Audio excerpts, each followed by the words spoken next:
And what a great day to be alive. It is Prediction Tuesday here on the Hard Count, October 17th, 2023. The slate is absolutely packed. A lot of people talking about what previous weeks were in the college football season. You look at week 8 and say, it doesn't have as much juice. None of that. None of that here. We won't stand for that. We got the third Saturday in October. We got Ohio State, Penn State. We got Florida State, Duke. You got USC, Utah. And that's just the tip of the iceberg. We're going to break down Auburn, Ole Miss tomorrow. There is so much to unpack with this thing. And that's the beautiful thing about college football. It is the gift that gives every single weekend. And even when you look at that Saturday slate and you think maybe there's not quite as much meat on the bone, wouldn't you know it, boom, college football delivers yet again. A lot of teams out there right now with a loss on their record. Doesn't mean their season's over. We salute them. We ride with them. Heck, my Cornell Big Red, they have their fair share of losses on the record, but they're going to bounce back. Got all the faith in the world in them. My point being, college football as a whole, it still has a big old goose egg in that loss column. Never lost. We got a lot to jump into. If you're new to the show, welcome. It's college football. It's only college football every single day of the year. We are live as we are right now, Tuesday, Wednesday, Thursday, 11 a.m. Eastern. Tuesdays, though, that's our prediction show. That's where we step into the batter's box, kind of get the shoulders loose a little bit, and we swing for the fence. Like I already said, got a lot of games to break down. Third Saturday in October here coming up in just a minute. Going to talk a little bit Utah, USC. Going to talk a little Florida State, Duke. Some quarterback question marks in both those games as to if Riley Leonard's playing, if we're going to see Cam Rising playing. That mystery continues to roll on. Before we get to that, though, I want to break down Penn State at Ohio State. Before we even get to that, though, I want to give a little 2 cents here on the Brock Bowers situation. Very important to be subscribed to this channel. Very important to be following me on Twitter and Instagram at JD Pickell for a number of reasons. One of which being, when we don't have a live show, we're still putting out content for you. So news breaks yesterday, Brock Bowers, tightrope surgery on the high ankle sprain. We already clipped a video for this, so we're not going to clip this segment from the live show and put it out there on YouTube. But even so, I want to give you my 2 cents. Like I said, tightrope surgery. To put it simply, Brock Bowers got that surgery to be back this season. That is a surgery you get to be able to heal up quickly. Now, I would also say this. The timeline on that is 4 to 6 weeks. That's what you're going to see on the ticker on ESPN. That's what you're going to see everybody report is, hey, Brock Bowers, 4 to 6 weeks is the timetable. That's for a normal human being. Brock Bowers was developed in a lab. He is not normal. I'm pretty sure he is part cyborg. So all that's to say, Brock Bowers, even though that timetable says 4 to 6 weeks, I'm not predicting anything. I'm not a doctor, but it would not surprise me in the slightest if he ends up pushing that 4 to 6 week timeline just a little bit. Now, when it comes to what this means for Georgia, I think it's pretty obvious. Everybody has to step it up a notch when the best player in the country is no longer in the lineup. Brock Bowers has accounted for 26% of the passing yards that Carson Beck has thrown this season. Carson Beck has been dealing. There's been a lot made about the Georgia offense as a whole, but I think Carson Beck has stepped in there and been phenomenal to this point in the year. It's going to take a little bit more from the other playmakers in those pass catcher rooms, whether it's Dominique Lovett, whether it's Ra Thomas. A lot of people saying it's Oscar Delp season right now. That's probably true, but all that's to say, when it comes to Georgia's offense, other playmakers have to step up to allow Carson Beck to continue to play at the level he's playing at. Now, also Carson Beck, to that same token, probably has to step his game up just a little bit as well. Anytime number 19 is not in the lineup for you, you might need to find a little bit extra juice offensively. Where does that come from? I look right to our quarterback. Carson Beck, you're our guy for a reason. Yes, you're a first-year starter. We need you to play like a third-year starter right now.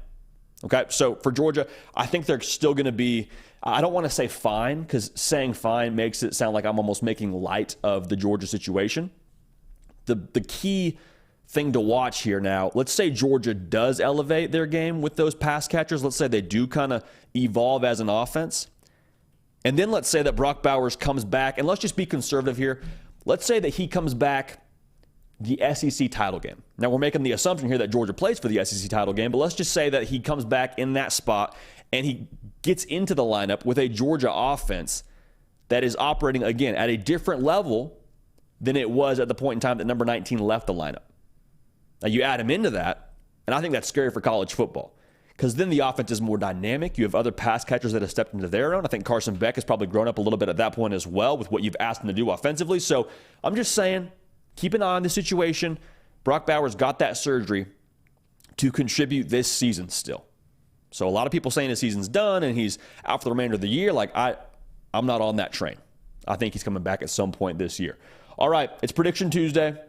Everyone watching live, we have a tradition around here, which is to like the video. And we'll be over 100 likes before we get off the air. So a little thumbs up icon under the picture. If you're watching live, go ahead and hit that for us, and we will keep on rolling right along. All right, probably the biggest game in terms of national impact when it comes to this upcoming weekend, Penn State at Ohio State. Ohio State, 4.5-point favorites. This is the big noon game, so 12 Eastern on Fox. And for Ohio State, man, I think this is two things. The first is I think it's Ohio State's chance for this 2023 unit to write their own script.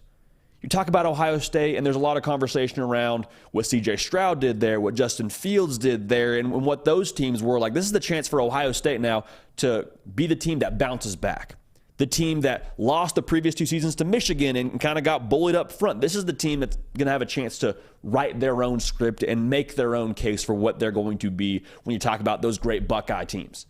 The other part of this is sort of changing the narrative around Ohio State. Because Lou Holtz, man, he said what he said for a reason about the physicality of Ohio State. And to be clear, that Ohio State team on that night against Notre Dame, they were the more physical operation. They still allowed a fair amount of yards rushing. We'll talk about that here in a second. But if you're able to win a game like this, if you're able to beat Penn State, who's going to be a running the football kind of operation, this could be one of those proof in the pudding games. This could be one of those games that you put the flag in the ground and say, nope, not anymore. This is the new Ohio State. This is the new brand that we're playing with here in Columbus. So that would obviously be a story that Ohio State would like to write, and a story that I think the good people in Columbus would like to read about and enjoy as well. Now for Penn State, this is the elevator kind of game for them. And what I mean by that, there's been so much talk around Ohio State and Michigan for the last however many years in the Big Ten. And it's fair. Those have been the best 2 teams. For Penn State now, you win a game like this in Columbus with a first-year starting quarterback. This is the game that you step on the elevator and you go up a few floors. You're no longer seen as that third team in the Big Ten. It's no longer Ohio State, Michigan, big gap, then Penn State and everybody else. No. It's Penn State up there with Michigan. And obviously, if they beat Ohio State, ahead of Ohio State in that conversation. So this is the kind of game where you change the narrative as well for what you want to be under James Franklin if you're Penn State. When it comes to matchups, man, going to be a battle of physicality, especially when Penn State has the football. We said it a little bit earlier in this segment, but like Penn State, they are 55% of the time a running the football kind of team. Katron Allen gets downhill with bad intentions. Nick Singleton, quietly one of the best backs in the country. A lethal 1-2 punch. And what they have up front as well, like that offensive line now, I think might be the unsung hero of the entire team. We like to talk about the running backs, which we just did. We like to talk about Drew Aller and what he brings to the table, which we will talk about him in just a second. But like that offensive line, they are the tone setters for what they want to do offensively. Now, Ohio State, statistically, been pretty solid. They're allowing 3.2 yards a carry. That's top 10 in the country. And personnel-wise, they're going to match up, I think, pretty well with what Penn State does up front. You got JT Tuimoloau, who like pretty much cemented his name in the record books with what he did in this game a season ago. You got Jack Sawyer. You got Mike Hall. Like there's some really good pieces on this Ohio State defensive line. I'm curious how they bring their hard hat and lunch pail in this game for both sides of the ball. Because for Penn State, if they're able to do what Notre Dame did to Ohio State and be able to run for almost 200 yards in this football game, that's going to drastically change what you ask Drew Aller to do. If you're able to kind of just ease into the game for Drew Aller and be able to ask him to make throws with easier pictures and that those linebackers are creeping up and there's more intermediate stuff available to you, like that would be a way that Drew Aller could definitely kind of get into a rhythm on the road in his first real big-time spot. Now, if you can't run the football, the game goes squarely on Drew Aller's shoulders. I don't want to say can't run the football because that sounds a little bit too extreme. If they struggle to run the football at any point in this game and you're living in 3rd and 8, 3rd and 9, Well, then this Ohio State defense gets to be a bit more exotic, as they are under Jim Knowles. Like we've talked about a lot on this show, he is the mad hatter, the mad scientist when it comes to defensive football at the collegiate ranks. And they will dial it up against Drew Aller. I promise you. They will test him in this spot. They will test him often. They will test him early. And they'll have a better chance to test him and get after him if they don't have any balance offensively. Again, any balance is probably a little bit extreme, but if they're not able to create consistent balance offensively, if you're Penn State. Now, for Drew Aller, man, if you're a Penn State fan, this is the kind of game that you built your hopes on with Drew Aller. We've talked a lot about Sean Clifford on this show. We talked about him in our early look video that came out yesterday on this channel. I think he deserves a ton of credit for what he did in State College for the time he was there. But Drew Aller has more ability to throw the ball downfield. You talk about Drew Aller in a different light with what he possesses from a talent standpoint. And so the thought with Drew Aller now being the guy at Penn State is he was going to be able to get this offense over the hump in games like this, against the Ohio States, against the Michigans. Well, now it's your chance. Now it's your chance to prove everybody that was wearing the number 15 jersey and chanting for Drew Aller to be the guy, this is now your chance to make those people right. Now, if you're not able to do that, if you struggle in this spot, well then going back to what we just said a second ago, Ohio State, they're going to have a chance to, I think, turn Drew Aller over a little bit and create some more possessions for that offense. And that would obviously play right into the Ohio State playbook, play right into how they want to operate within this game. Now, probably the best matchup, and I tweeted this out, the best matchup we're going to get the entire Saturday. Like, pick a game, any game, does not matter to me. This is the best matchup from an in-game standpoint that we're getting this college football Saturday, and that's Marvin Harrison Jr. against the Penn State cornerbacks of Kalen King and Johnny Dixon. Now, I mentioned both cornerbacks because I don't expect Penn State to travel either one of these guys when it comes to guarding Marvin Harrison Jr. I think it'll be a thing where essentially that they play how they've played. One plays one side, the other plays the other side, and whenever 18's on their side, like, all right, let's roll now. You would expect it to be a little bit more attention than just one-on-one. But to the same token, man, like Penn State, they want to dial it up from a pressure standpoint. Manny Diaz made waves a couple weeks ago when he was like, listen, I have my own opinions about Ohio State's offense. They're strong, and I'm going to keep them to myself at this point in time. That leads me to believe that he likes where he stands when it comes to the Penn State defense versus the Ohio State offense. And I like that in a coach. I mean, I think you should feel confident going into every single game by nature of the way you've prepared. But you could tell there was a little bit of an edge to what Manny Diaz was saying.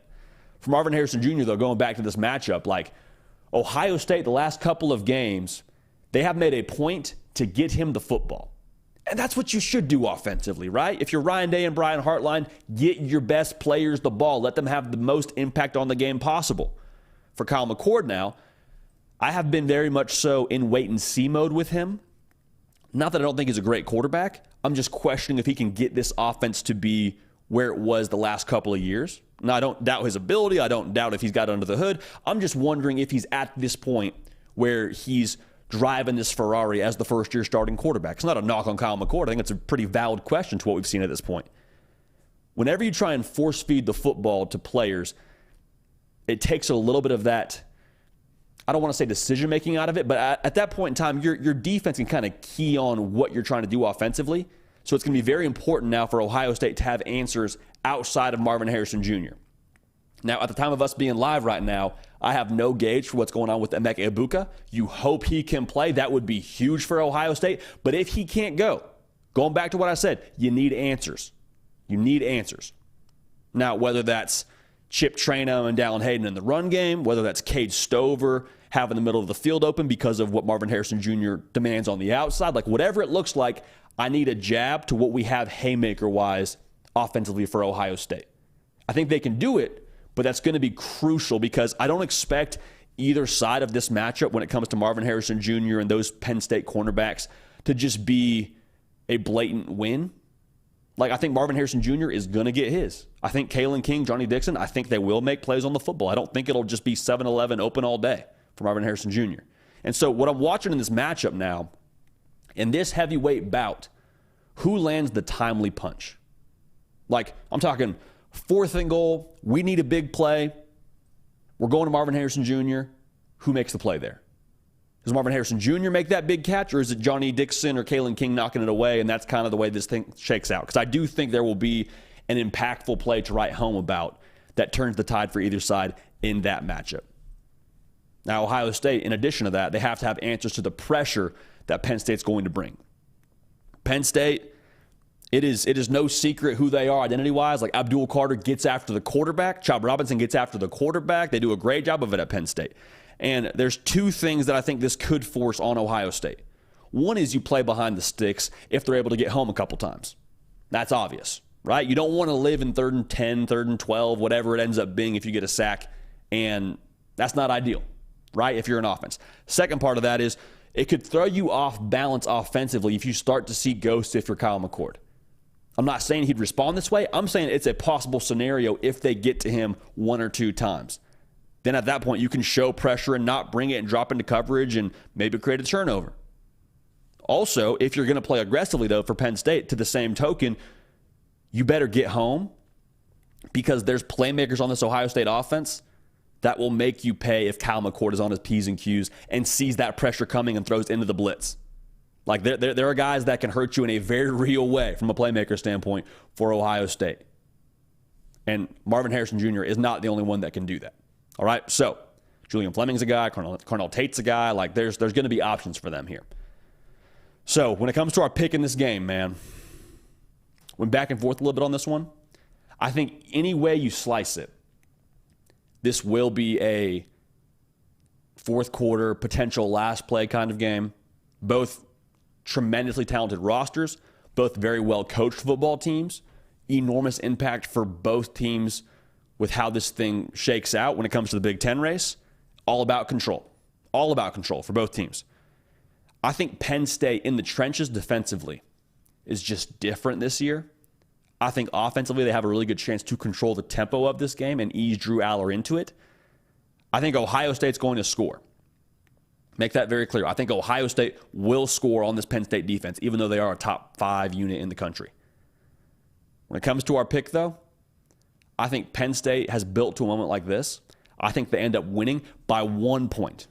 So I'm probably not feeling amazing about taking either side with the spread, but if I had to, I'd take Penn State to cover, take Penn State to win. And for Penn State, if you win a football game like this, if they do what we're predicting them to do, is we're picking Penn State outright to win. A Penn State win would mean they are for real. And for real is kind of funny to say about Penn State because they've been good for a while. Like, they won the Rose Bowl last year. They're consistently in that top tier within the Big Ten. But if you beat Ohio State, who has been one of the top 2 big dogs in the conference the last few years, make a statement to the rest of the college football world that what James Franklin has done internally and some of that alignment they have now from that administration to the football program is paying dividends. And you take down Ohio State, you send that message loud and clear like, hey, you got to deal with Penn State now. We're the real deal. We're no longer on that 3rd place in the podium. We're one of the top dogs. You got to deal with us. And the college football playoff conversation around Penn State becomes very real as well. Now, for Ohio State, if they lose a game like this, no matter how it looks, the standards are the standards at Ohio State. Like, win national titles, win the Big Ten, make the college football playoff. Like, that's all just expected at Ohio State. Maybe a 1-loss year is good for most places. It's not for Ohio State. So that amps up the intensity on that game against Michigan. And I think you would hear a lot of people saying things about Ryan Day and the born on third base conversation starts. I'm not saying that we agree with that.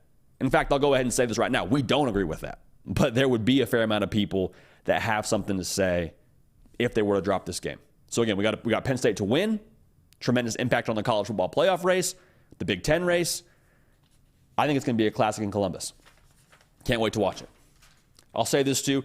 Very important you're following us here on the socials for a couple of reasons, one of which being if we're going somewhere this week, now hear me very clearly, if we're going somewhere this week, that's going to be the place that we announce it. So follow me on Instagram, follow me on Twitter, @JDPakel. Another reason to follow me on those platforms, we give out our picks every single week when it comes to Prize Picks. And Prize Picks is bringing you the hard count today, daily fantasy, tons of fun to play. I had not played until this year, got into it this year. It is a blast, okay? Every game is a good game when you got some Prize Picks plays going on within those games, all right? Makes college football Saturday even more entertaining. if that's a possibility. So redeem code JD for a 100% deposit match up to $100 for new users. Here's what we had this past weekend. We had a power play. So power play means we had to get every single square correct to make our money. Y'all, we went 2 for 3. Went 2 for 3. Roman Wilson, a half reception touchdown. We had the more there, the more hit, got a touchdown. Great, check it off. Bucky Irving, we knew Oregon was going to bully Washington up front. We didn't know who was going to win the game. We picked Oregon. We were wrong, but we were right about Oregon bullying Washington. Bucky Irving, 113 rushing/receiving yards. We had the more there. Hit. It hit. Now, here's the heartbreaker. Brian Thomas, half a receiving touchdown. They're playing Auburn. Jaden Daniels making Heisman noise. That offense is absolutely firing on all cylinders. He's going to catch a touchdown, right? He's got to catch a touchdown, right? Jaden Daniels throws 3 touchdowns in this football game. Not one of them to Brian Thomas. The more did not hit there. Hurts. It stings. Listen, there's no finger pointing going on here in this program. We're not one of those shows that goes in the locker room and starts saying it was your fault, it was your fault, it was Jaden Daniels' fault, it was Brian Kelly's fault, it was Mike Denbrock's fault. We're not saying that today. We look in the mirror, we watch the tape, we get better, we circle the wagons, and we come back with a vengeance this coming week. So we'll give out our picks on the show on Thursday. But again, if you want to know what we got going on into the weekend, follow me on Twitter and on Instagram at JD Pickell. Redeem code JD through Prize Picks, 100% deposit match up to $100. So get in on that. We appreciate Prize Picks being a part of what we got going on over here. It's time now. A lot of y'all are tuned in. We appreciate it. Tennessee at Alabama. 3rd Saturday in October. Alabama favored by, wait for it, 8.5 in Tuscaloosa. 3:30 Eastern, CBS. Listen, enjoy that CBS theme now. Enjoy the SEC on CBS theme, because pretty soon now it's going to be like toothpaste and orange juice when we get it with the Big Ten. I love the Big Ten, but just this is, you know what I'm saying, the da-na-na-na-na-na. Like, I don't have that jingle going on when I'm watching Indiana and Penn State. Regardless, I digress. For Tennessee, man, if you beat Alabama 2 years in a row, that would be one of those answers to the question, when did it all change at Tennessee? Hey, when was that moment where Tennessee sort of solidified themselves as one of those consistently top-tier teams in the SEC? Maybe they're not winning the SEC every year. Maybe they're not consistently showing up in Atlanta. But you take down Saban in back-to-back years, if you're Josh Heupel, that would be hey, this is when the river ran the other way for Tennessee. This is when things started going our way in Knoxville, is I think the feeling. So a game like this, you did it in Neyland last year. You threw the goalposts in the river. Turns out they don't float, and you love it. You stormed the field. I mean, I'm pretty sure there was a 2-day just recovery period in Knoxville after what happened last year in Neyland. You go to Tuscaloosa and do it now. That's a whole new deal. And I can't wait to watch it. We'll talk about Bama in a second here. Make sure you're subscribed to the On3 YouTube channel. If you love college football as much as us, then you appreciate a show that talks about college football in the way that you want to talk about it, breaks down the games, gives you analysis, no agendas, no extra stuff added in. It's ball and only ball right here. All right, so make sure you're subscribed so you don't miss a minute of what we got going on right here at the On3 YouTube channel via the hard count. All right? Appreciate y'all in advance for being dialed in. For Alabama, man, they remember last year too. Like all the memories that Tennessee has of last year, they have the inverse memory of that. They remember the field being stormed and trying to find their way off Neyland. They remember all the things said about their defense, all the things said about how they couldn't do it with this talented team that Nick Saban had a season ago. Like, they remember all that was said, and this is their take-it-back kind of game. This is their game where they take back what they believe is theirs, okay? A lot of narrative around Alabama, a lot of narrative around how they're not as good as previous teams. That's fine. Let everybody else talk. Let everybody else say what they want to say. For Alabama, they're ready to go prove it on the field in a game like this. So I will say this too. Alabama kind of been trending for a little bit here towards finding their footing. And we say it every single week, like, hey, Alabama, Was it perfect? No, but they found a way to win, and they got their footing, and they survived in advance another week to figure it out. If you beat Tennessee, to me, it would feel a lot like that's the spark that sets off what the rest of their season could be. So I can't wait to watch it. We're going to break it down right now. Big question I have in this game, man, and probably a big question you have. Can Tennessee move the line of scrimmage on offense like they did last week against A&M? Because I sat right here in this chair at this exact same time a week ago, and I said A&M, they got one of the best rush defenses in the country. They're allowing less than 3 yards a carry. Give me A&M. Sat here on Sunday, told y'all I was wrong, and I have that same question this week now. Can Tennessee do what they did last week to Alabama? Because they ran for right around 4.7 yards a carry against A&M. I promise you that will be more than good enough against Alabama should they get that kind of number. But the reason why it's so critical for them to have that kind of movement up front and to run the ball that way, it makes Joe Milton's job easier. Like for Joe Milton, if you're able to run the football, it makes for less pressure from the Alabama defense. You can't dial up a blitz if you're getting gashed in the run game. You got to play honest. You got to play gap sound. And then also it makes for an easier picture. Same thing I said about dialing up pressure is true about disguising coverage. You can't be too tricky when you're getting the ball run down your throat. And so if you're Joe Milton, you can sit back there, you can sit back there, survey the field, make the right throw, and just have a simplistic picture to look at. Now, very, very critical, I also say this, he still has to make the right throw. He still has to execute because we saw him against Florida on the road, and there were some intermediate throws he just was not connecting on. That cannot be the case against Alabama. Now, Alabama, they're top 10 in the country in terms of yards per carry allowed. So this is going to be rock versus hard place, immovable object meets unstoppable force. But I can't wait to watch it because if Alabama can take away the run game from Tennessee or at least minimize it, you put the game back on Joe Milton. And I'm not saying Joe Milton couldn't do it. I'm just saying we haven't seen him do it to this point in the season. All right? So that would be a way that Alabama would like to live. I think to beat Alabama, if you're Tennessee, you have to be balanced. Have to be balanced.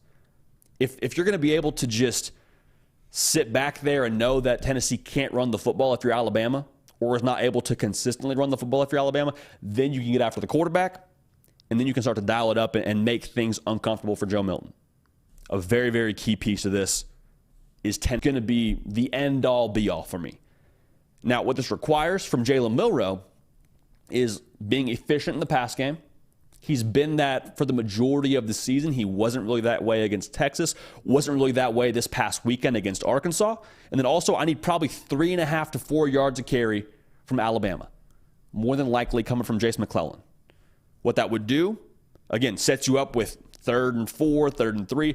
Also opens up that deep shot downfield if you're Alabama. Jalen Milroe has shown if he's got a couple skills in the bag, one of his favorite is the driver.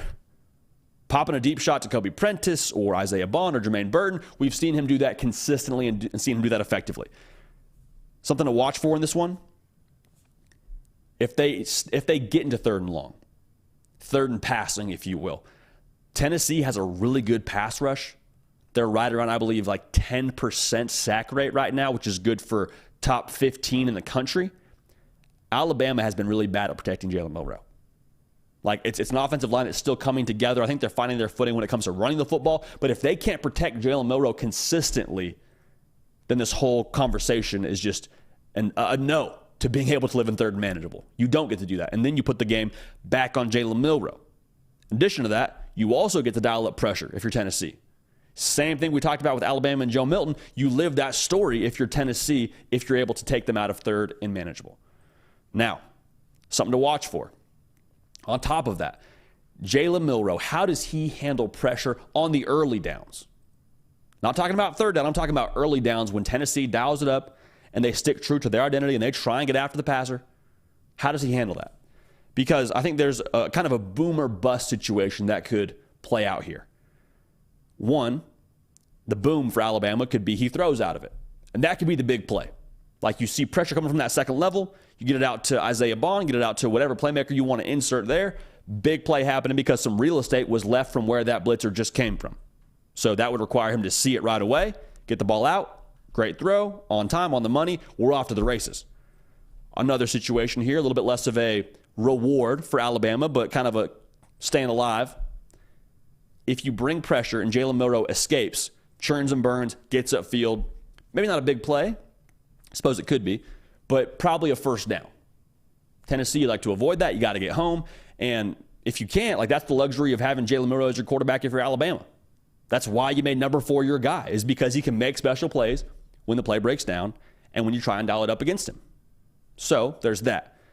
Now, the worst case scenario for Bama and the best case scenario for Tennessee is you dial up some pressure for Tennessee, you get home and you force, I guess, at best for Tennessee, a turnover. At worst, you force a long passing down, which would then go back to that situation we just said Alabama does not want to be in.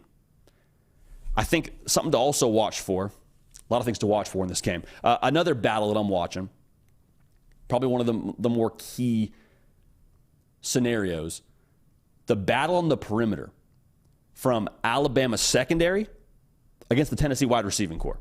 Now, the big caveat here, obviously, is Joe Milton's got to hit his passes. He's got to be dialed in. He's got to be efficient. That's all. I mean, that's all true. But I think for Tennessee, we said a lot about this receiving corps in the offseason. I think we're still a little bit waiting for them to find their footing completely this season. And for Alabama, there was a lot made about the Alabama secondary after the Texas game. Hey, they've had issues the last couple of years. Hey, they're not really playing to the Bama standard. Like a lot said about them. Terry and Arnold heard that. Kool-Aid McKinstry heard that. Caleb Downs heard that. Since that game, they've really played a totally different brand of football, allowing less than 200 yards passing a game as Alabama against some good offenses, Ole Miss being one of them. For Alabama, if you can swarm to the football, especially on those horizontal passes, that's going to really set things up for Tennessee and force them into negative situations. Now, for Tennessee, like I said, the horizontal element is crucial. If they can hit some passes out the edge to Squirrel White or whoever you want to insert there and get upfield, that's going to create some movement within that Alabama defense. It's going to create some flow and some rhythm, and then the vertical element opens up. So it's horizontal into vertical. We mentioned this Tennessee offense wanting to create rhythm. It starts with those little plays, the run game, the horizontal passes, going into the big plays.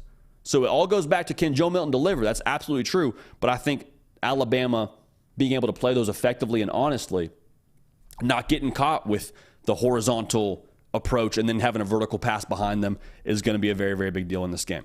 So here's my pick in this one. Here's my feel.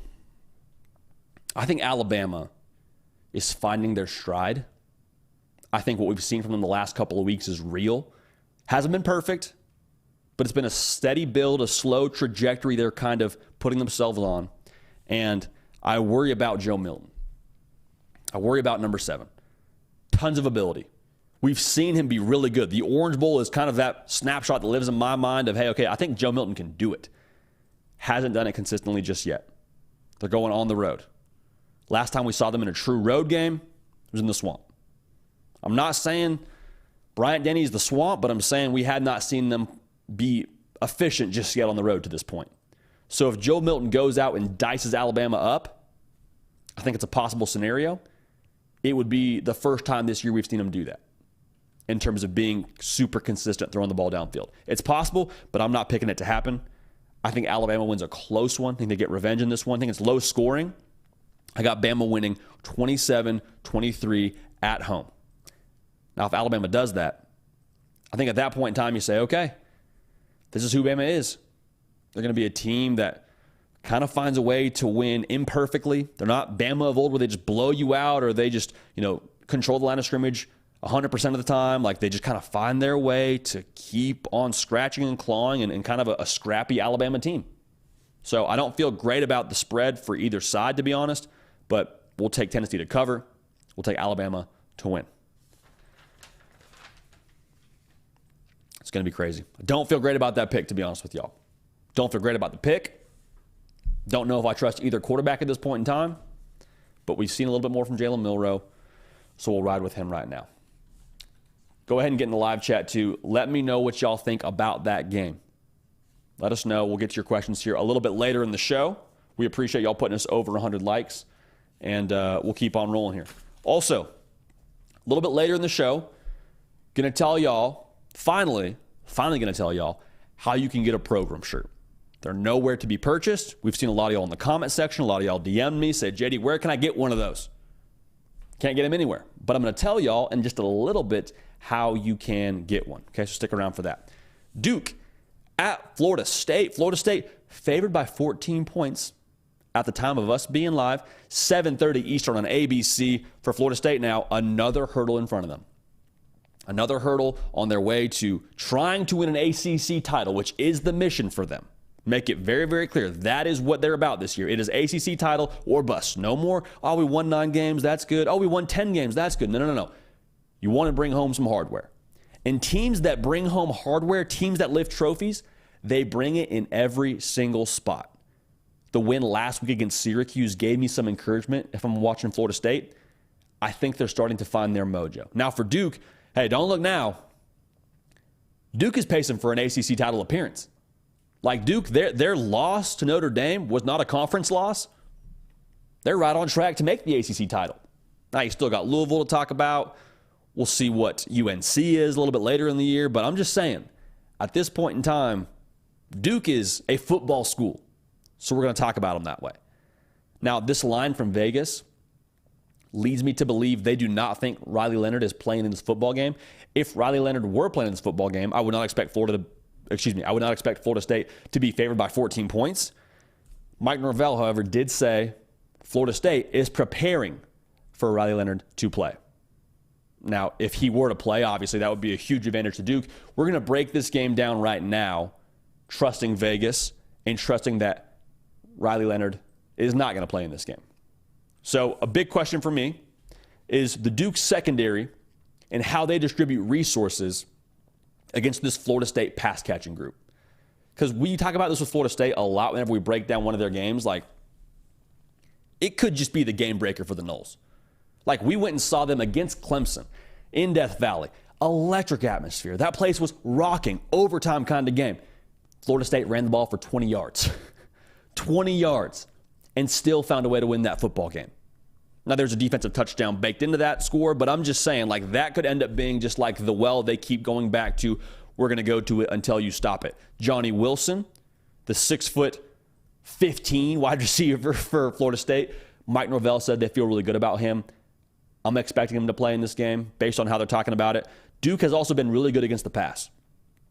Duke's only allowing 180 pass yards per game. Now, to be fair, they have not seen a test like Florida State to this point in the year.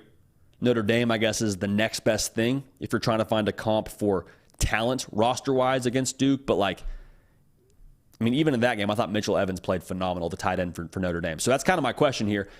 If Florida State's able to score points through the air, you'd imagine that happens in bunches. You would imagine that kind of puts pressure on Duke to match scores. And if Riley Leonard plays, maybe this conversation changes.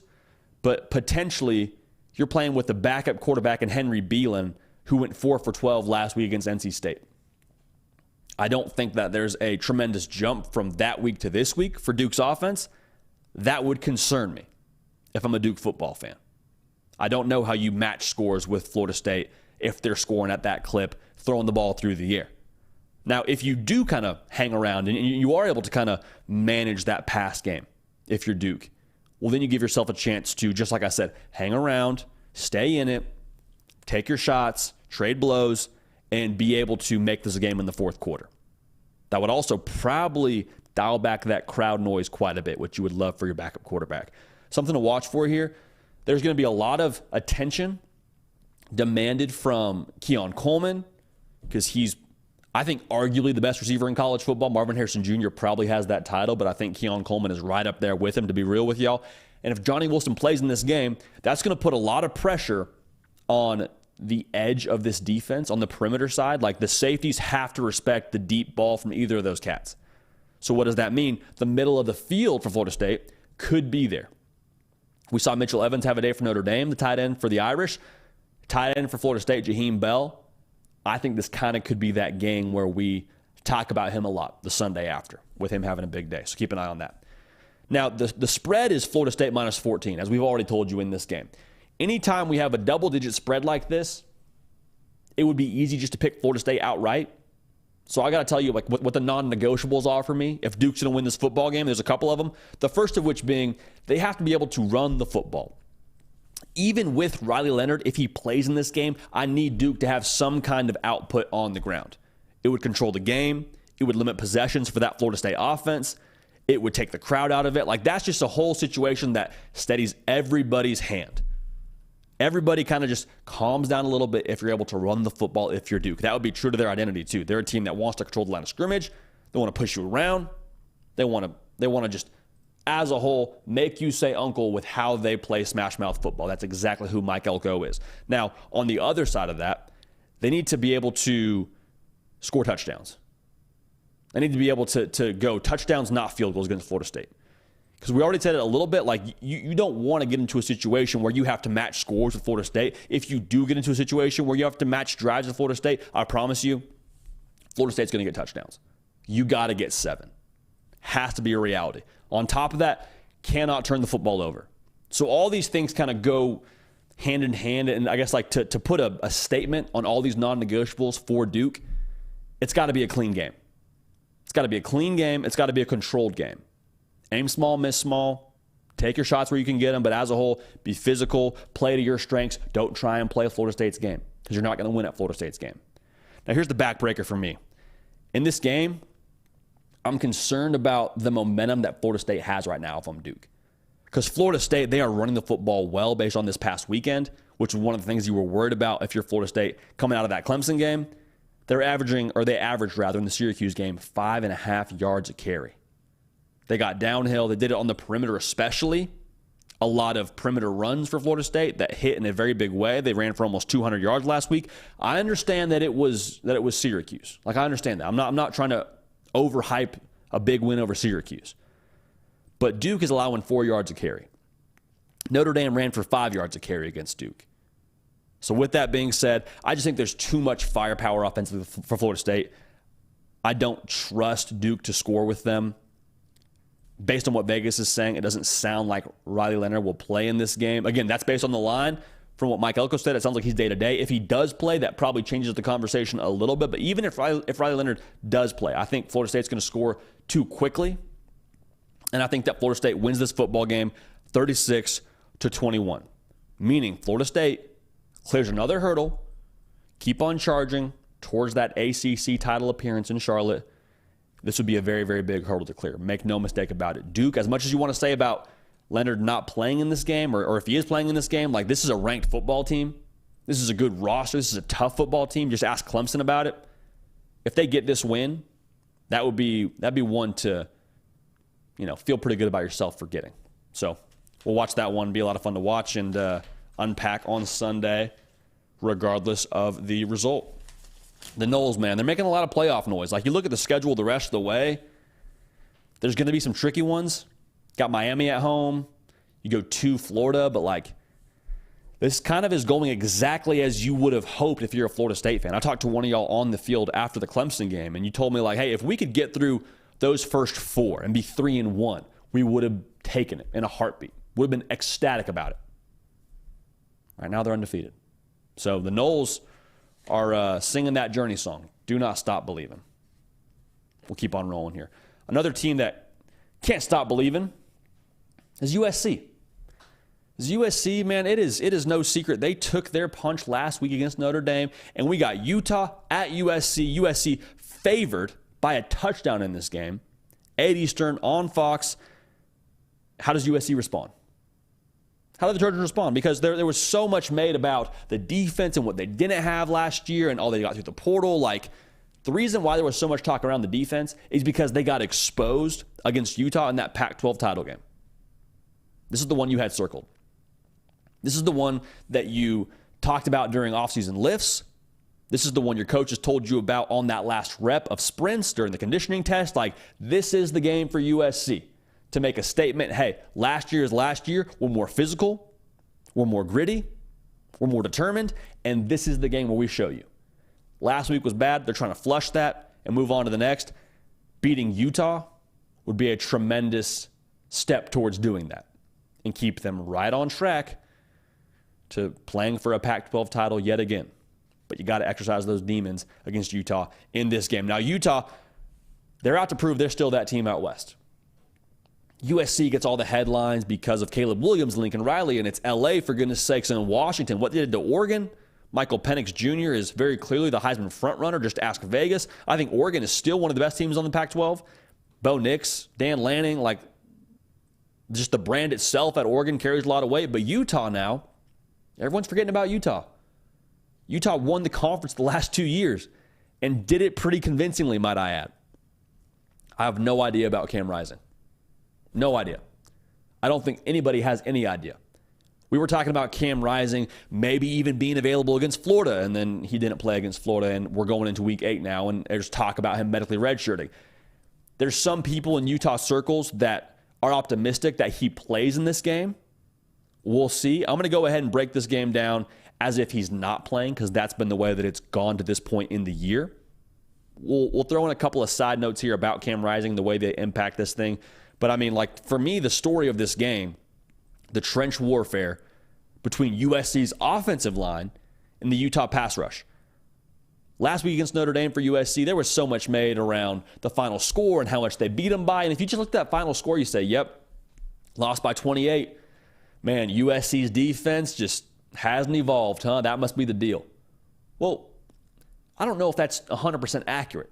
In fact, the problem last week was USC's offensive line against Notre Dame. Caleb Williams, he threw 3 interceptions. Every single one of those interceptions, he was getting pressure. He was having issues finding someone to throw to because of that shot clock that was sped up for him. Now, there is no better ad-libber in the game than Caleb Williams, make that very clear. But if you're able to pressure him like last week, if you're Utah, probably feel pretty good about your chance to force some more turnovers like Notre Dame was able to. Now, I think USC, if you're trying to offset that, there's a couple ways I would go about doing that.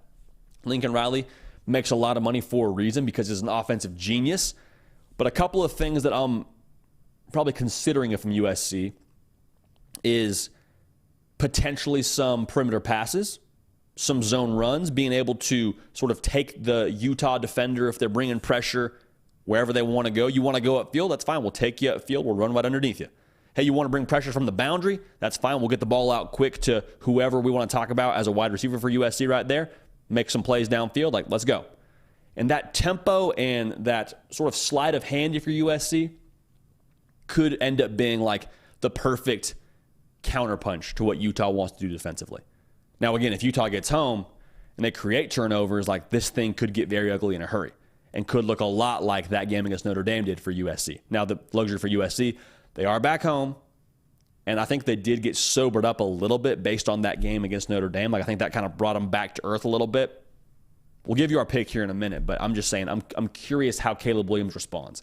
Because I think for them to be able to play well against this pass rush of Utah, it's going to take some decisiveness from Caleb Williams. Lincoln Riley has to set him up for, clear decisions to be made, and if you get pressure from that second level, we got to have a quick throw to him, or for him rather, to whoever. But I'm curious how he responds in this spot. Decisiveness is the key word for me with Caleb Williams. Now, the most obvious matchup that everyone's going to talk about this week, we'll talk about it right now, the revitalized defensive line for USC against the Utah physicality. Now, if Cam Rising plays in this game, this becomes a little bit more interesting because if you're able to be physical for Utah and you have Cam Rising, then you feel better about what you have once USC commits numbers to stopping the run. But even so, man, like last year's Pac-12 title game was an absolute clinic. It was embarrassing for USC. It was a conversation starter for everyone in college football around what USC wasn't defensively. I promise you, it was an eye-opening experience for everybody at USC. Say, hey, we got to get better on the defensive line. We got to have a better push. We cannot get bullied like this. If I'm Utah, I'm testing that 100%. I'm testing that early. I'm probably taking a few shots to soften up that front a little bit and then running the football as well. Like I'm trying that out a little bit. I'm seeing if we can't go back to the well yet again if I'm Utah. Now, again, the higher impact factor is if Cam Rising does play, because Bryson Barnes, he's been serviceable. He's not the game breaker that Cam Rising is. If Cam Rising plays, you wonder at what percent he's at. But I'm just saying, if USC is able to get a push, kind of like we said last week against Notre Dame for USC, You're just able to make it a game. You give yourself a chance. You cannot win this football game if Utah gets to do plan A and just run the ball at will, like a battering ram. Has to be improvement from USC's defense in this spot. Sione Vaki is a safety turned running back, or I don't know if turned running back's the right way. Safety, then asked to play some running back this past week for Utah against Cal. Dude was balling. Over 100 yards rushing. You also got Jaquindon Jackson to worry about if you're USC in that running back room for Utah. They ran the Wildcat a fair amount, did Utah, last week. Keep an eye on how USC handles that. That's just tricky for a defense to work with because you get an extra blocker if you're Utah, and you also have some misdirection going more often than not because that running back playing quarterback probably has a read option to look at, and he's reading one of the defenders. Like, it just overall puts you at a disadvantage number-wise if you're USC. Going back to what we said, got to get a push. You want to solve all your problems running the football if you're USC, against or defending the run rather, stop the run. Has to happen if you're the Trojans. Now, it's going to be crucial for Utah in this spot to answer scores. Right now, they're averaging 20 points a game. If Cam Rising's playing, this conversation changes and you're probably scoring more than 20 a game, but the reality is at this point, you're not because he hasn't played. So for Utah, man, like when USC scores a touchdown, you can't trade that with a field goal. You got to go get 7 right away. Because for USC, man, like I always use the metaphor of a track meet when you're playing against USC. You cannot spot USC 10 meters in a 100-meter race. If you give them any ground, you're not catching Caleb Williams. Maybe last year you were, but with Bryson Barnes playing quarterback, I don't like your chances to do that, especially in LA. Just kind of the reality for me. I think USC had their pressure bubble burst just a little bit last week. I think they found their footing in the sense of they got to sort of put away all the conversation around, well, can they go undefeated? Can they run the table? Can Caleb Williams win another Heisman? Like all those things, at the very least, you're not going undefeated. Caleb Williams put a pretty solid dent into his Heisman resume with what he did against Notre Dame. That's going to be hard for people to forget. I think USC plays with an edge this game. I think they have a refocused mentality. And I think this offense is going to find their footing in a very real way. I think the defense plays well enough, and Caleb Williams just does Caleb Williams things. I think USC, it's personal in this game for them. It might not be personal for Utah. It's personal for USC the way the last 2 games went against them. I think USC wins this game 31-24, and USC gets back on track, back to their winning ways, and I would not be surprised if we saw them play on a mission the rest of the way. Sometimes for teams, it just takes one loss to kind of snap them out of it, snap them out of this daze, or make them feel like they're not walking a tightrope anymore. The worst case scenario happened, you lost a football game. USC still has everything they want to play for in front of them. So that'll be fun to watch. We'll break it down, and we'll give you our thoughts there. Utah at USC, 8 Eastern Fox. We got the Trojans. I wouldn't touch that spread. Not a lot of games which we're breaking down right now that we like to spread in, but USC will take them to win. All right, I'm about to tell you all about the program shirt that you can win here in just a second. Before we do that, I want to tell y'all about HelloFresh because they are, in fact, bringing you the hard count today. So what is HelloFresh? HelloFresh is a meal service where you get farm-fresh, pre-portioned ingredients and seasonal recipes delivered right to your doorstep. All right, skip trips to the grocery store and count on HelloFresh to make home cooking easy, fun, and affordable, and that's why it's America's #1 meal kit. You got a lot going on in the fall. All right, it's football season. It's football season. Maybe you're going back and forth from, an away game back home. It's Sunday. Shoot, we didn't get groceries. No problem. HelloFresh has got you 40 recipes to choose from every week. Always something delicious from HelloFresh. That much variety. It's a good way to live. More is more. Also, HelloFresh takes the hassle out of mealtime. It can also save you money. HelloFresh is cheaper than grocery store shopping by 25% less expensive than takeout. Okay? That means less stress in your day and more money back in your pocket. So, for me, I actually get home before my wife fairly often. She works a little bit later than me, so I come home, I make dinner. HelloFresh, having the ingredients already prepped out for us, able to just put it together, put it in the oven, no problem, simple, easy. Not the trip to the grocery store or having to do takeout, like having that ready for her when she gets home. Fellas, I'm telling you, difference maker. So dial in with HelloFresh. Never going to be wrong when you go with HelloFresh. Here's the deal. Go to HelloFresh.com and HelloFresh.com/50JD. Use code 50JD for 50% off plus free shipping. All right, so go to HelloFresh.com/50JD. Use code 50JD for 50% off plus free shipping. We're going to go ahead and link that for you in the description to this video or in the podcast, wherever you're listening. HelloFresh taking care of you. Again, America's #1 meal kit. We appreciate them taking care of y'all, taking care of us. So HelloFresh, bringing you all the program. Get in the live chat right now. Hit us with your questions. About to bring on Nick Brake, the keeper of the queue. This has been long overdue now, y'all. We've had, again, a lot of y'all DMing me, tweeting at me, commenting on Instagram, maybe even on TikTok. Yeah, we are on TikTok. I haven't really talked about that much, but y'all got at me on TikTok as well. And just said, JD, where do I get a program shirt? I looked online, can't find one anywhere. I can't buy one. It's not on on3.com. It's nowhere to be found. How do I get one of those shirts? I told y'all, we get over 100,000 subscribers. We will make it a thing where, one, we give one away. So we'll do that here. And two, we'll make it a thing where you can win one. So the way we're going to give them away is y'all getting at me on the socials. It has to be on the socials, at JD Piquel on Twitter and on Instagram. The reason for that being, it's hard to go back and forth on YouTube. Like, I can't DM you back and say, okay, what's your shipping info? Let me know. DM me on Instagram or on Twitter or tweet at me there or comment, whatever. Let me know some of your program wins. Like, we talk about the show in a very, like, communal fashion for a reason. Again, because y'all are part of this show just as much as we are on this side of things. We are very much so a team. And when we talk about a team, we care about y'all's wins as much as our wins here. Like I told y'all, whenever we get thrown in a hype video, it's a win for us. Whenever something good happens with the show, it's a win for us. Whenever we get good traffic, we get more subscribers, y'all like the video, whatever it ends up being, that's a win for us. I want to know what wins are for y'all.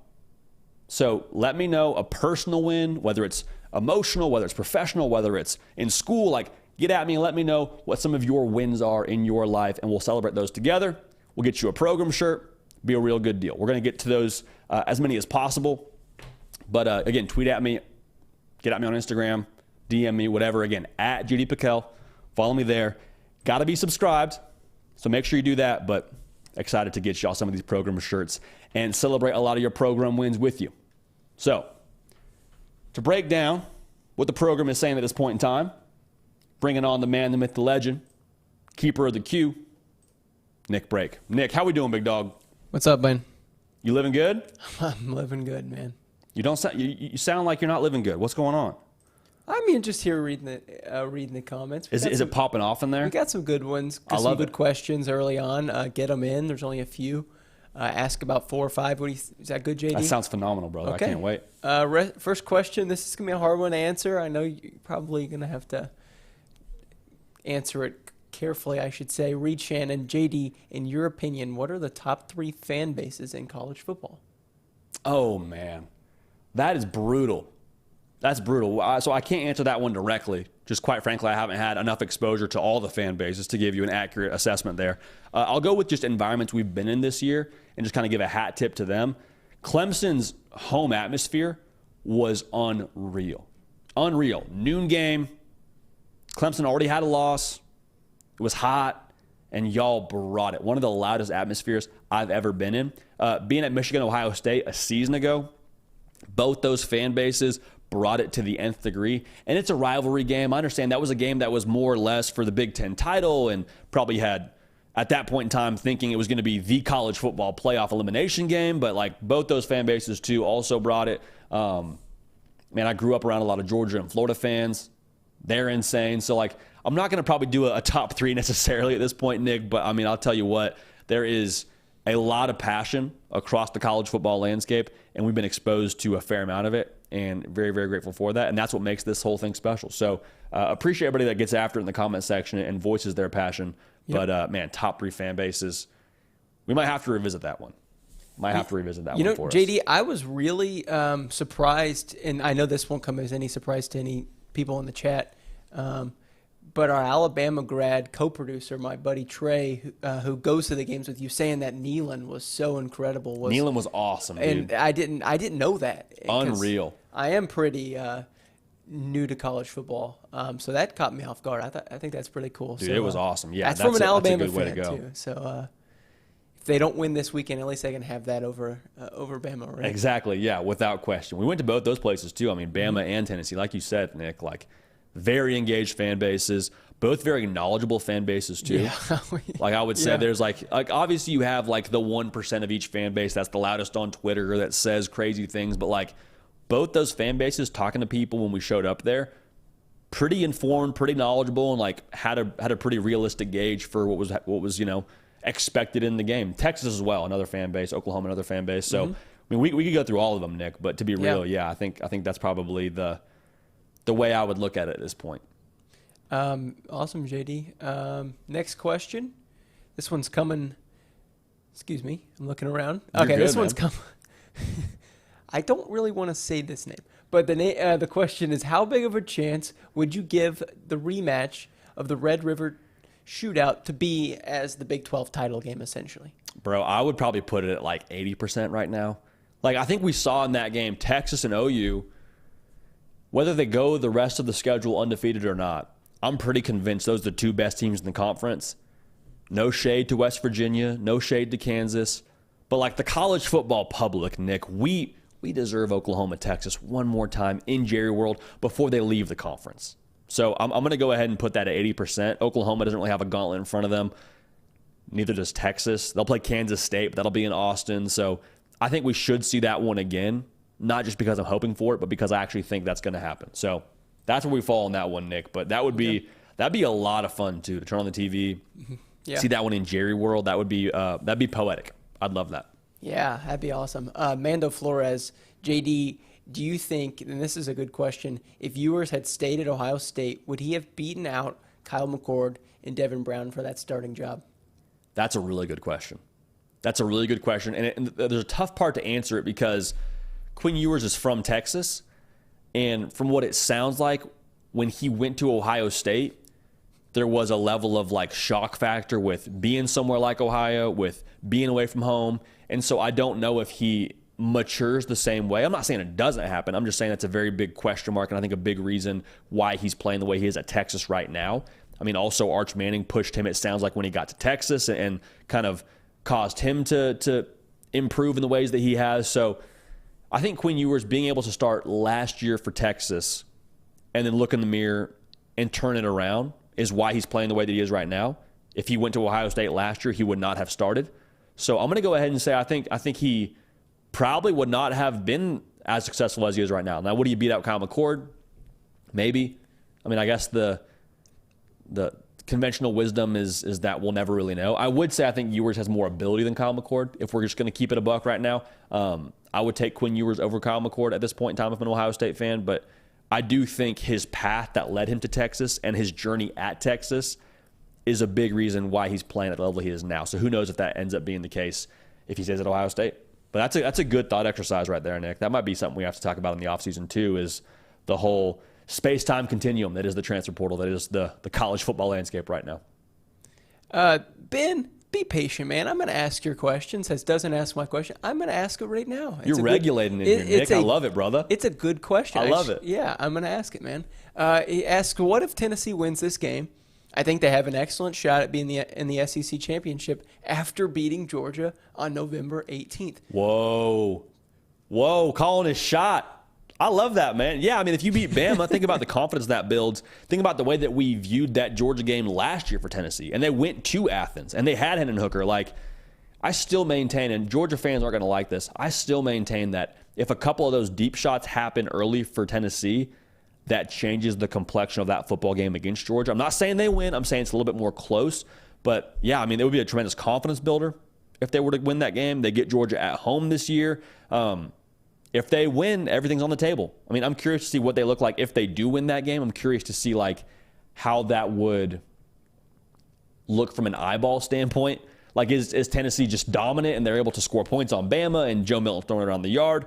Or is it a thing where, hey, Bama turned the ball over a few times. There were some times where Bama shot themselves in the foot, and Tennessee made good on it. Like, the conversation changes so much week to week in college football, which is why we love it. That'd be a lot of fun. I would love to see Tennessee in Atlanta, man. That'd be awesome. It'd be awesome for that fan base. It'd be good for our show, I'll say that much. But, I mean, that would be awesome for that Vol fan base if they were able to get to Atlanta. Getting past Georgia would be a very difficult task. But, like, hey, we'll see. We will see. JD, how much time do we have? Let's go. What do you think? 2 more? Two more sounds great. Let's do it, brother. Because King Epic has asked quite a good question. JD, if all 5 Power 5 conferences have an undefeated conference champion, which conference gets left out? Which team in this hypothetical situation gets left out? This is brutal. And this would, I think, be like the mic drop moment for everyone that's pro college football playoff expansion. Because you have Oklahoma, who would be the undefeated champion, likely, from the Big 12. The Big 10 could be any number of Penn State, Ohio State, Michigan.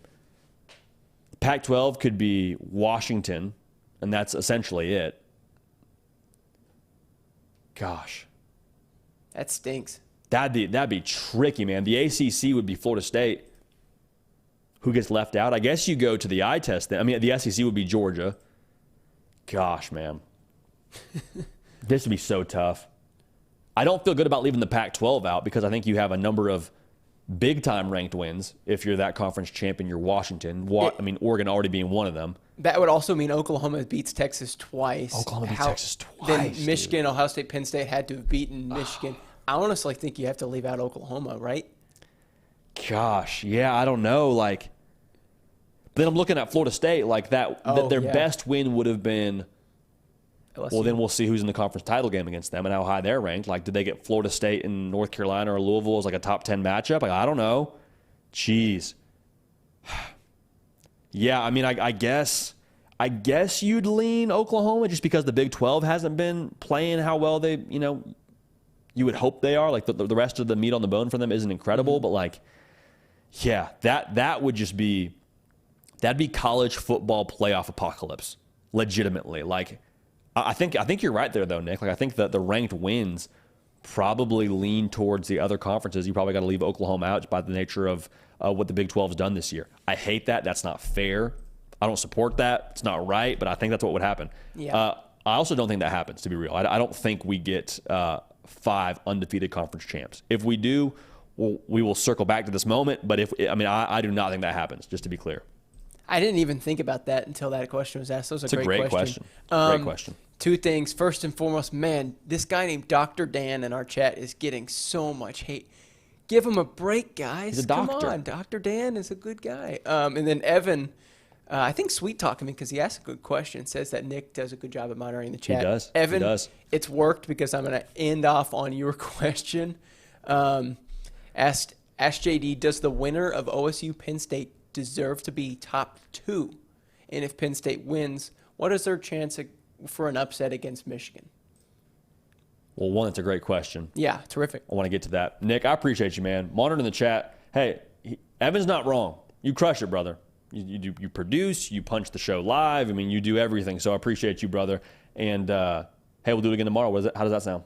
Let's do it again tomorrow. And, JD, I just realized someone I know, my friend Trez Mason, I play in fantasy football, just commented, hot take, I don't think Oklahoma's going to beat UCF. So maybe I have to talk about that a little bit too. I like that. But yeah, I like JD, that, Trez. I'll see you tomorrow on the live show. Good stuff. Good stuff, Nick.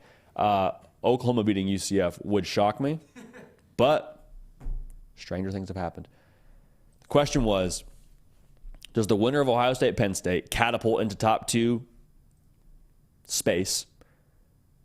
Also, should what was the other part of that? Should they beat Michigan? They should. I'm blanking on that. I'm sorry, Nick. Yeah. So JD, Evan said here. I'm going to reframe myself. No, you're great.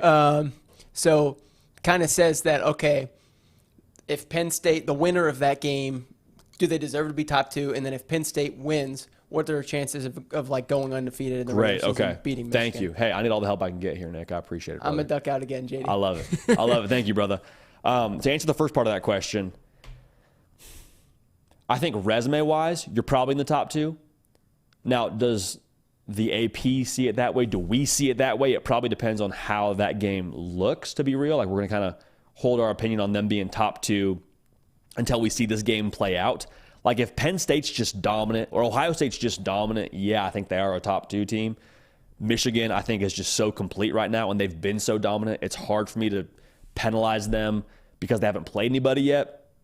Now, if Penn State does beat Ohio State, which was the second part of that question, and they end up, playing Michigan undefeated, which you would imagine would happen, I think you got to feel, man, I don't want to make a prediction right now on Penn State, Michigan, but like, I believe Penn State gets Michigan at the crib, and it'd be tough to go to Happy Valley. I'll just say that much. Tough to go to Happy Valley. At that point, Penn State's probably firing on all cylinders.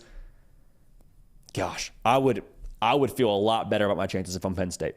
And because at that point, too, Drew Aller, the confidence that he's built up, Michigan still probably has to worry about Ohio State in a couple weeks. Like, that's the last hurdle for Penn State. I could talk this to death for the next 20 minutes, but at the end of the day, I'll just say you feel good about your chances for Penn State if you beat Ohio State the way that you match up against Michigan. All right? So with that being said, hey, just one more time, I appreciate y'all so much. Appreciate y'all being dialed in, making this show what it is. I want to reiterate this one more time. Send us your wins. Personal wins, career wins, life wins, whatever it is, shoot them our way. DM me on Instagram or on Twitter at JDPikel. I want to hear from y'all. I want to celebrate those wins. We want to celebrate those wins with y'all because, again, we don't call ourselves a program just because of what we got going on this side of the camera, on this side of the podcast. It is truly a team thing, a community thing, a we thing. So with that being said, for all of us here, we're back on the air tomorrow morning, 11 a.m. Eastern. More predictions for you, giving you our top 10 teams. We'll have a real good time. So dial in for that. Make sure you subscribe so you don't miss that. Hey, we appreciate y'all. We love y'all. We're going to keep this party rolling. We will see y'all next time.